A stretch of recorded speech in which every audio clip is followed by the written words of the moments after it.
Father, hey son, I heard you've been working with them computer programs. What's this artificial intelligence thingamajig all about?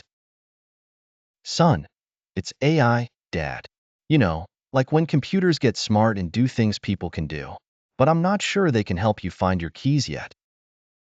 Father, ah, so you mean like a robo-brain?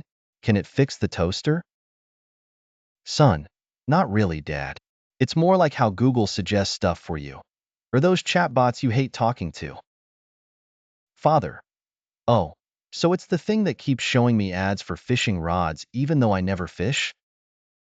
Son, exactly.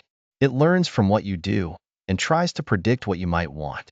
Kind of like how you always predict I haven't done my homework. Father, predicting. It's a mind reader. So can it teach me guitar? Son, not quite, but it can help you learn by pointing you to lessons and correcting your mistakes. Father, how does it know my mistakes? Is it spying on me? Son, no, Dad. It uses patterns and data. If you play the wrong chord, it compares it to the right one and tells you what's wrong. Father, so it's like a really picky music teacher who never gets tired? Son, kind of. And it doesn't mind if you can't keep rhythm. Father, can it help me remember where I put my coffee mug?